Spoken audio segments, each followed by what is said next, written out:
pension to indigent senior citizens, 8.2 billion pesos. Supplementary feeding, 3.3 billion pesos. Establishment of Regional Bahay Pag-asa, 200 million pesos. Subsidy for accredited private social welfare and development agencies, 204.98 million pesos. For the DSWD attached agencies, for the National Authority for Child Care, for capacity building training for social workers on adoption and alternative child care, 26.27 million pesos. For the National Council on Disability Affairs, augmentation of their support services for PWD, 16.3 million pesos. And then, Mr. President, we would like to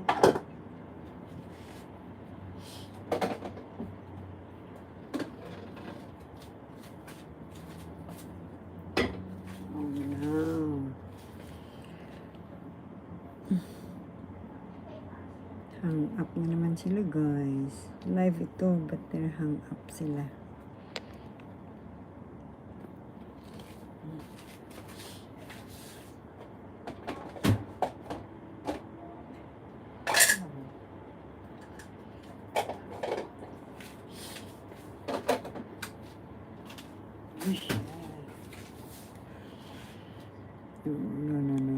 No. Please don't hang up.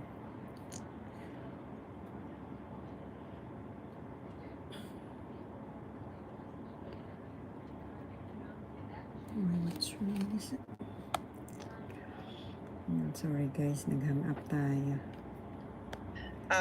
There are earmark funds by law.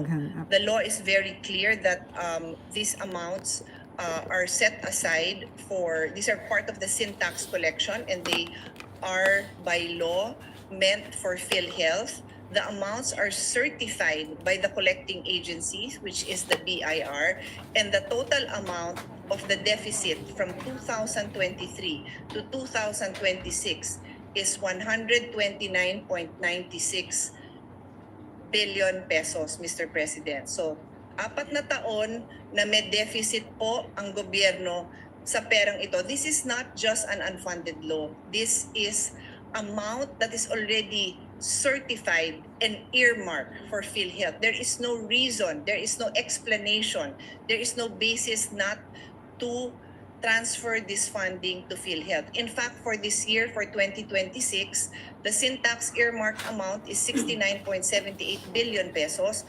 What was provided in the NEP is 53.26 billion pesos. So there is a deficit of 16.52 billion pesos. We humbly appeal to all our colleagues and to the chairman. This is a formal amendment that I can make now or at the proper time, because I know the chairman is considering all of the amendments at this present time. But this 16.52 billion pesos is due by law for this year. And as I said, the total amount for the past 4 years is 100. Election from 2019 to 2025 is the amount of 106.95 billion pesos. Yan din po ay never natanggap ng PhilHealth. There were 2 years, I think it was 2023 and 2024, that the amount from PCSO and PAGCOR was in the GAA, but it was never released. So they have never released these earmarked laws, these earmarked amounts from PCSO and PAGCOR. So the total of that, including the return of the diverted funds that happened in 2024 when the Department of Finance and DBM requested the agencies, including PhilHealth, to transfer 60 billion. This is now in the GAB, and I understand from the Committee on Finance that we are also retaining that amount of 60 billion. But just to be able to identify and fight for it all the way through BICAM, this total amount that is earmarked and is there, but I don't know where, is totals 296.91 billion pesos. Now, last point, Mr. President, of course we understand that the chairman is always trying to look for fiscal space. But this occupies a different level because this is already earmarked. Now, kung ang next question is saan ang paggagamitan, the Deputy Majority Floor Leader, Senator Risa Hontiveros, and I think also Senator Ping Lacson and might be one or two other senators pointed out that bakit yung mga indirect contributors, hindi lahat na pondohan yung share nila. Totoo po yun. And if you look at it, it's also in the billions of pesos. So, all I'm saying, Mr. President, is those indirect contributions are supposed to be made so that may pondo na ibibigay si PhilHealth pag nagkasakit sila. And we go back to the zero balance billing. Ito po yung mga pangpondo doon. Ang sinagot ko sa mga nagtanong, including the deputy majority leader is, according to PhilHealth, they will make do. Gagawa nila ng paraan. Pero ako po yung naniniwala na I don't know if by mid-year or I don't know, 2/3 into the year, baka hindi na magkasya yun kasi kulang talaga yung nilaan para sa PhilHealth. So ito po yung amount that is earmarked. So this is going to be my amendment at the proper time when everybody is present, that we find funding to actually not find funding because the funding is already there, to take the funding and to deliver it where it properly belongs, which is PhilHealth. And that ends my amendments, Mr. President. All the documentations for this have been submitted to the Committee on Finance. Thank you very much to the chairperson for his support. Thank you very much, Senator Pia, and maraming salamat po sa mga suggestions po nila. Thank you. Thank you very much, Mr. President. Mr. President, may we recognize now our distinguished colleague from San Juan, Senator Jingo Estrada. Senator Jingo Estrada is recognized.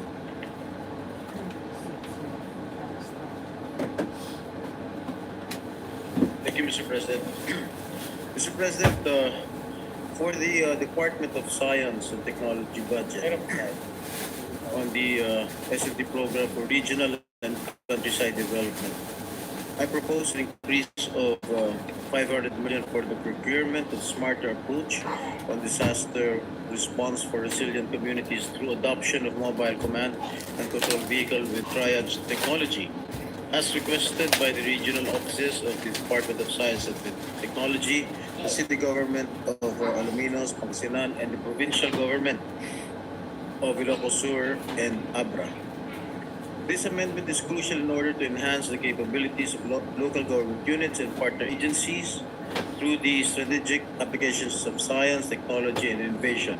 This also aims to reduce the vulnerabilities and strengthen preparedness against natural hazards that threaten our nation. As mentioned by no less than President Marcos himself in his last State of the Nation address, at least 11 LGUs have benefited from the mobile command and control vehicles by the DOST for the effective rescue and response. So, President, more is needed, thus the requested additional funding. For the consideration of the Finance Committee Chairperson, we will submit the detailed list of amendments. I so submit, Mr. President. Mr. President, the amendments are deemed submitted for consideration of the body. Thank you, Mr. President. On the Department of Energy, for the National Electrification Administration under the National Rural Electrification Program, I propose an amendment in the amount of 50 million for the mobile power substation turnkey, Zamboanga del Norte Electric Cooperative, Dipolog City.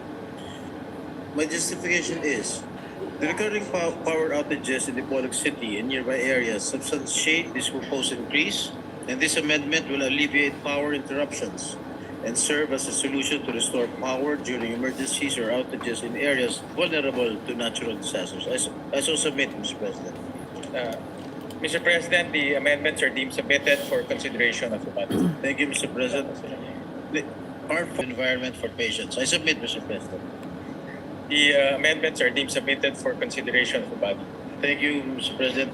Again, under the Armed Forces of the Philippines, the National Amnesty Commission. Mr. President, for the National Amnesty Commission, I propose the following amendments.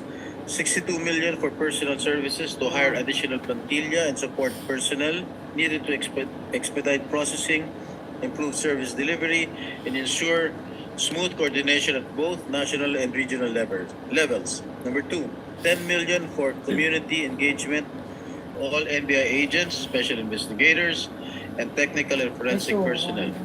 This essential provision is crucial for maintaining the morale and retention of specialized experts. Also, the adjustment is intended to better reflect the dangerous nature of their responsibilities and the critical role that they play in maintaining national security. I so submit, Mr. President. The amendments are deemed submitted for the consideration of the body. Again, DOJ Board of Claims. For the Board of Claims, I propose an increase of 12.8 million pesos broken down as follows. Training expenses, 3 million. Representation expenses, 1 million. Other professional expenses, 3.5 million. Traveling expenses, 300,000.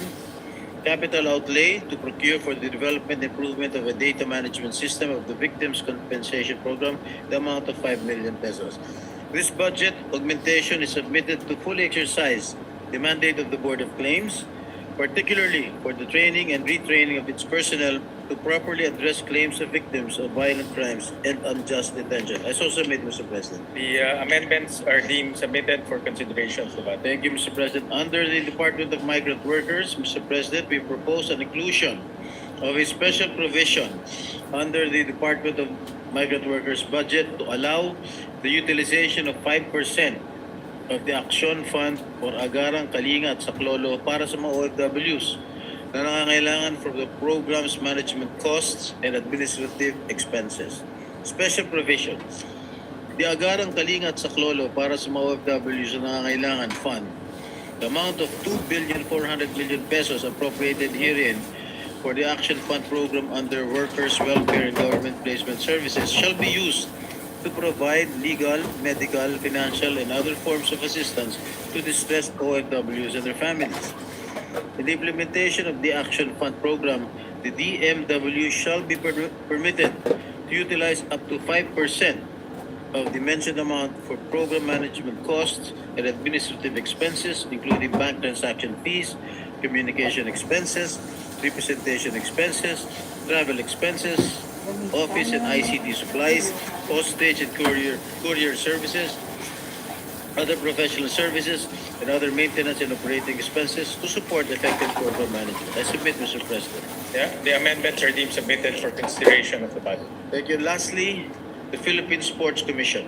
Mr. President, in addition to the amount introduced by the Committee on Finance under National Grassroots Sports Development Program under the Philippine Sports Commission, I propose an additional budget of 50 million. This will be used for the procurement of sports equipment for use of aspiring Filipino athletes, considering the fact that the 5% share from the Philippine Amusement and Gaming Corporation, or PAGCOR, is not yet fully remitted to the Philippine Sports Commission. I submit, Mr. President.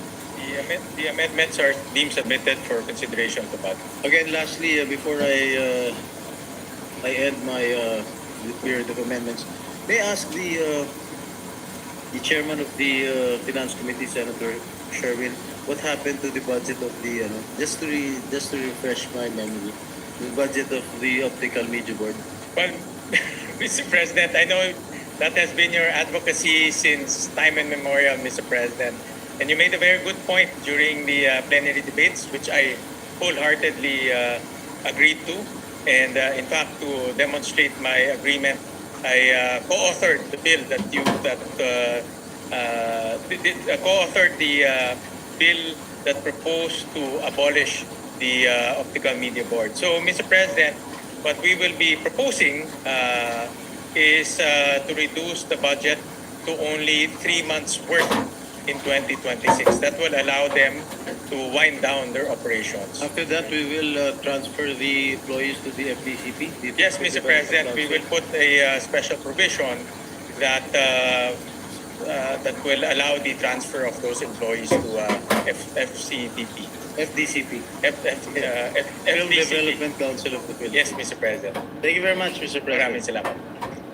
In that particular issue, the office of the Optical Media Board, whose is that? Do they own it, or that they're renting, or As far as I know, they are still renting. They're still renting the place. renting? Yes, renting. Not own. They do not No, I own don't it. think they own it. If I'm not mistaken, I think we can validate my... Yes, Mr. President, I believe it's also leased, Mr. President. Leased. Nagli-lease lang ho sila, nagre-rent. because I was informed that the NPRCB is interested in taking over the area. But let me check, Mr. President. I'll get back to the Senate President on the. Thank you. Thank you. Thank you, Senator Estrada. Majority Leader. Thank you, Mr. President. While we're waiting for Senator Goy still in the meeting, we can proceed with Senator Ontiveros, our Deputy Majority Floor Leader. The Deputy Majority Leader, Senator Risa Ontiveros, is recognized for her amendments, individual amendments. Mr. President, before we continue, I just ask my staff. You're right, Mr. President, Senate President, that the OMB owns the office. Yeah, Mr. President. So, so sila po may-ari ng office. In other words, gobyerno may-ari. Gobyerno may-ari. So it's possible. Thank you. Mr. President, with the indulgence of Senator Risa, when did they acquire or purchase the land that they own? Well, Mr. President, we'll get more facts on that. Right now, we just have the basic facts that they own the property, but we'll get more information and furnish. May I know where is it located, Mr. President? It's near the NTRCB, Quezon City. Alright. Timog.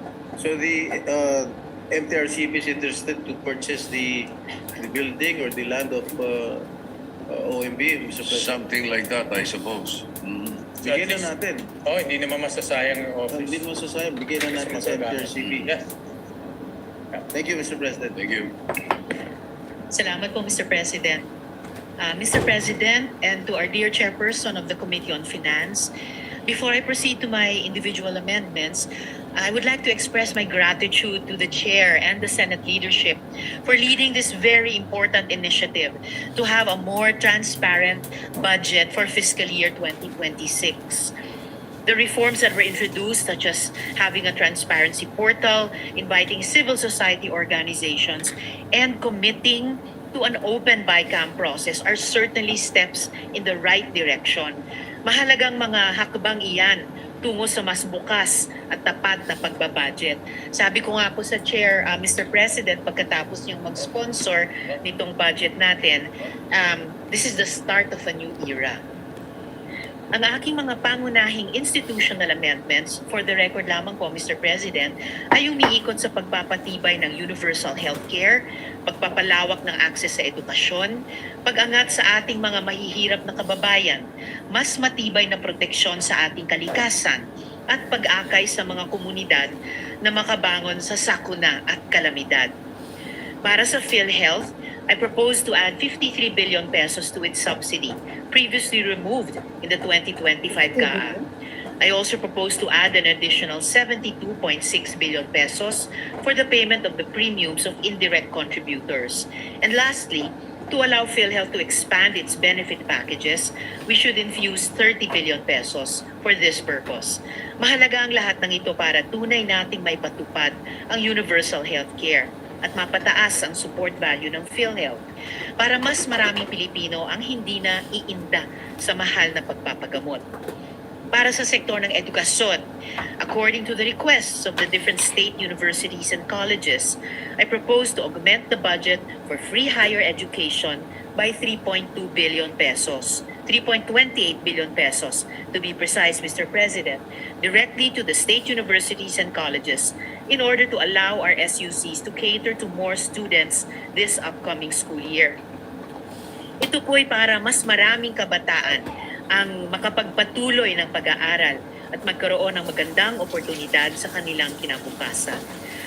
Para sa DENR, I propose the amount of 3.5 billion pesos for a Sierra Madre Protection Fund for the protection and reforestation of the Sierra Madre. This will include a dedicated budget for the 250,000 hectare multi-year restoration program and funding for the deployment of forest rangers to protect the area. Para sa Commission on Audit, I propose 250 million pesos to fund the special audit services of the Commission for a comprehensive internal control integrity audit. I also propose a special provision for a more effective pre-audit mechanism That will include civil society or professional groups to flag high-risk infrastructure projects. Para po ito sa mas mahigpit na pagbabantay sa pondo ng bayan at paglaon sa pagbabalik ng tiwala sa ating mga institusyon pagdating sa pagbabudget. Para sa DOJ, ayon sa mga isinumiteng requests, I propose to augment 82.7 million pesos for the National Coordination Center Against Online Sexual Abuse or Exploitation of Children o SAEC and Child Sexual Abuse or Exploitation Materials, CSAEM. I also propose to add 50 million pesos for the Interagency Council Against Trafficking or IACAT budget. I also submitted specific special provisions covering DSUD, DOTR, and DMW, among others, Mr. President. Now, for my individual amendments, Mr. President, the same themes of health, education, disaster response, and recovery may be gleaned from the support given to our DOH hospitals, LGUs, DepEd schools, and SUCs. To cite a few examples for health based on the requests of the agencies and local government units. Number 1, rehabilitation of the operating room, East Avenue Medical Center, Diliman Medical Center, 40 million pesos. 2, medical equipment for Jose R. Reyes Memorial Medical Center, National Center for Geriatric Health, 20 million pesos. 3, medical equipment for the Mother and Child Unit of the Corazon Locsin Montelibono Memorial Regional Hospital, Bacolod City, Negros Occidental, 30 million pesos. 4, construction of the Nauhan Community Hospital, Nauhan Oriental Mindoro, 50 million pesos. And 5, additional MOOE for the Philippine General Hospital for Liver Transplant Program and the Quirino Medical Center for Deep Brain Stimulation Surgery and Cochlear Implant Program, 30 million pesos. For education, Mr. President, based on the requests of the agencies and local government units, I propose to provide funding for 1, construction of the Bicol University Health Sciences Building, Legazpi City, Albay, 50 million pesos. 2, construction of the College of Medicine Dormitory, Eastern Samar State University, Borongan City, Eastern Samar, 25 million pesos. 3, construction of classroom building for Mamburao Central School, Negros Occidental, 70 million pesos. Tinamaan ng lindol at bagyo, Mr. President, ang Cebu at Negros Occidental. Kaya layon po ng mga infrastructure projects na aking isinusulong na makatulong sa mga LGU sa kanilang muling pagbangon. Kabilang dito ang 1, construction of Municipal Agriculture Office and Municipal Environment and Natural Resources Office buildings, Daan Bantayan, Cebu, 20 million pesos. 2, construction of Evacuation Center, La Castellana, Negros Occidental, 60 million pesos. And 3, construction of the MDRR-MC Command Center, Barangay Baseco, Mariveles, Bataan, 20 million pesos. Panghuli, Mr. President, iminumungkahi ko rin na maglaan ng dagdag na pondo para sa DRM budget ng DSWD dahil sila ang forefront ng ating disaster response. Dapat tiyakin nating may kakayahan at kapasidad silang rumesponde agad, lalo pat vulnerable tayo sa mga kalamidad. For these mentioned proposed amendments, Mr. President, and samples of these proposed amendments were given in my manifestation, Mr. President. I so move, Mr. President. First of all, Mr. President, nagpapasalamat po ako kay Senator Risa at binigyan niya ng malaking pansin yung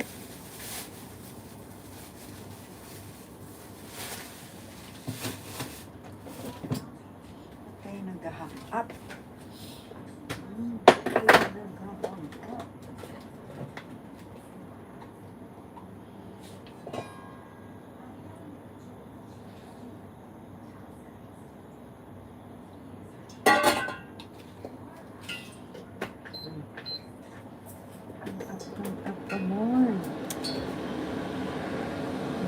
Sorry guys. areas na tinamaan po ng bagyo. Bagyong Tino, Bagyong Uwan, even the earthquake. At meron ho tayong pondo sa NDRMC pero alam naman ho natin na parating kulang rin to. In fact, as we speak, halos close to almost 600 million pesos na lang natitira yung NDRMC fund. So maraming salamat sa parte ng inyong amendments ay matutukan yung mga areas sa Cebu at sa Negros Orient Occidental. Likewise, I'd like to thank Senator Risa for putting attention to education. Marami po sa inyong mga amendments ay para po matulungan ng ating mga estudyante, lalo na yung dormitory. Ito madalas kong naririnig dahil marami tayong mga estudyante na nakatira sa malalayong lugar at nagdo-dorm sila during the weekdays para po mag-aral. So maraming salamat at nabigyan po ninyo ng pansin. So thank you very much. So the amendments are deemed submitted for consideration of the body. Maraming salamat, Senator Risa. Salamat po, good chair at Mr. President. At sa huli, upang matiyak na tapat, wasto at malinaw ang paggamit sa kaban ng bayan, ni-require po natin sa mga LGU na magsumite ng resolusyon mula sa kanilang barangay, municipal o city councils o provincial boards. Humingi rin tayo ng program of works para matiyak ang transparency sa kung paano nila ipatutupad ang mga proyektong ito. For the record, Mr. President, opisyal na naisumite at natanggap ng komite ang amendments na ito noong November 25. Mr. President, these amendments reflect not only numbers on a page, but the values we choose to uphold as a Senate. When we strengthen healthcare, expand education, protect the environment, guard public funds, and help communities rise from disaster, nararamdaman ng bawat Pilipino na ang budget na ito ay para sa kanila. Kasama na rin dito ang pangako ng isang budget na transparent at bukas sa pagsusuri ng publiko. Maraming salamat po, Mr. President, at sa ating chairman, Senator Sherwin Gatchalian. Maraming salamat, Senator Risa, sa pangbanggit doon sa resolution na hinihingi natin sa LGUs. Kung meron ho silang request sa Senado, isa sa mga requirements na natin ngayon ay yung sanggunian, panlungsod, pang-munisipalidad at pang-lalawigan ng mga resolutions para properly coordinated sa mga LGUs, yung mga projects na rin-recommend natin at most importantly, mayroong pangangailangan. So, dahil kung may resolution, ibig sabihin ho nito, talagang kailangan ng LGU yung mga pinirequest nila sa atin. So, maraming salamat, Senator Risa, for that clarification. Mr. President, we will now recognize a distinguished colleague, Senator Lauren Legarde. Senator Legarde is recognized. Thank you, Mr. President. At the outset, allow me to thank the hard-working and brilliant and very calm-tempered Finance Chair for listening through it all and for instituting the technical working group, which was very helpful, although most of it was attended by legislative staff. It made it very transparent, and for doing the committee and individual amendments in plenary. So we're grateful for this methods, which I think will be institutionalized in the years to come. Mr. President, as chairman of the subcommittee H, may I read into the record that we have on House Bill 4058, the 2026 General Appropriations Bill. For the Department of Agriculture, Office of the Secretary, additional funds for fishing paraphernalia for coastal municipalities, 50 million. For the Department of Education, Office of the Secretary, funds for the Alternative Learning System, 251.503 million. Oh, may I just, should I pause per department? If we go through the amendments. So that it's quicker. Yeah, it's quicker. Yes, Yeah. thank you. Alternative Learning System, 251.503 million. The additional funds for the construction of classrooms, 800 million, and I will explain this later. Additional funds for the last mile schools, 2.250 billion for a total of 3.301 billion for the Department of Education. For the National Museum of the Philippines, repair and development of the General Aniceto Lacson Ancestral House in Talisay Negros Occidental, Phase 2, 50 million. The development of the National Museum of the Philippines, Calibo Aklan, Phase 2, 20 million. Development of the National Museum of the Philippines, Coronadal and Lake Cebu, South Cotabato, Phase 2, 40 million for a total of 110 million for the National Museum. For the state universities and colleges, UP system, renovation of Paz Mendoza Hall, PGH Manila, 30 million. PGH funding for the treatment of X-linked dystonia Parkinsonism, XDP, also known as Lupag syndrome, a very unique illness found in Western Visayas, the island of Panay, 15 million. Digitization of oral narratives for UP Visayas, 12 million. Scholarships for the Marine Science Institute, UP Diliman, 10.965 million for a total of 67.965 million. For the Department of Environment and Natural Resources, Office of the Secretary, we decided to cut the National Greening Program by 1,090,179,000 instead of the 1,282,179,000 per the committee report. The revised budget for the NGP now stands at 565 million. We have also included a special provision on the implementation of the remaining NGP budget, which provides that priority shall be given to the legislated protected areas. For the Department of Foreign Affairs, Office of the Secretary, provide funds for Philippine Studies, 20 million. MOE for London, United Kingdom Embassy, 3 million. MOE for Frankfurt, Germany. PCG, Consulate General, 3 million. And additional MOE for the Berlin, Germany Embassy, 3 million for a total of 29 million for the Department of Foreign Affairs. For the Department of Health, the West Visayas Medical Center in Iloilo, funding for the treatment of the Lupag syndrome of 5 million. And for the Department of Labor and Employment, Office of the Secretary, provide funds for Dole Kabuhayan, Bilip, for micro, small, and medium enterprises for 100 million. For the Department of Science and Technology, Philippine Textile Research Institute, provide funds for natural dye hubs, 10 million.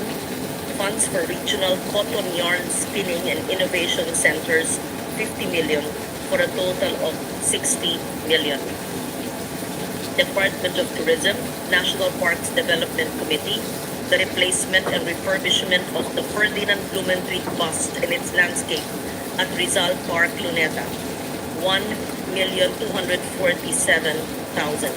Intramuros Administration, free guided walking tours for 1 million, and free cultural performances and programs in Fort Santiago for 5 million, for a total of 6 million. The Department of Trade and Industry, Office of the Secretary, to provide funds for the annual National Arts and Crafts Fair, 40 million. Funding for the Creative Industries, which is a Law Malikaayang Pinoy program, for 10 million. And to provide funds for the Shared Service Facilities Extension programs of state universities and colleges, 50 million, for a total of 100 million. And for the Design Center of the Philippines activities, including product development, 69,152,000. For other executive offices, the Climate Change Commission, the Roving Climate Change Academy to institutionalize DRRCCAM, 40,179,000. For trainings and workshops, 5 million. For the Philippine Resilience Awards, 10 million, for a total of 55,179,000.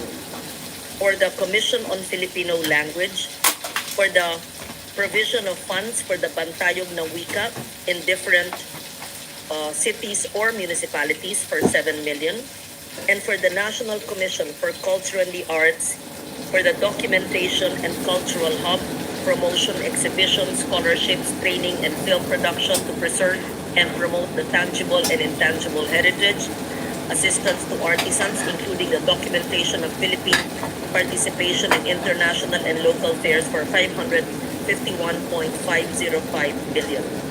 For the National Historical Commission of the Philippines, funds for the Phase 3 of Matnongon Casa Tribunal, 15 million. For the restoration of Aniniid Church, Phase 2, 7.5 million. Funds for the Balay na Bato, San Jose Antique, 5 million for a total of 27.5 million. For the National Library of the Philippines, development of a conservation laboratory, 25,689,000. For the development of a permanent gallery, 20 million. For a total of 45,689,000.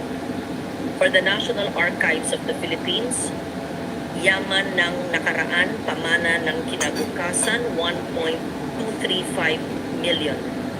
Sinupan Saksi NAP Odyssey Exhibition, 1.920 million.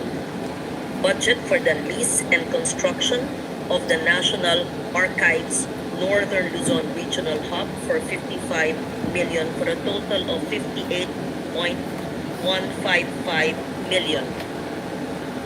Cultural Center of the Philippines to provide funds for PPO performances nationwide, 10 million.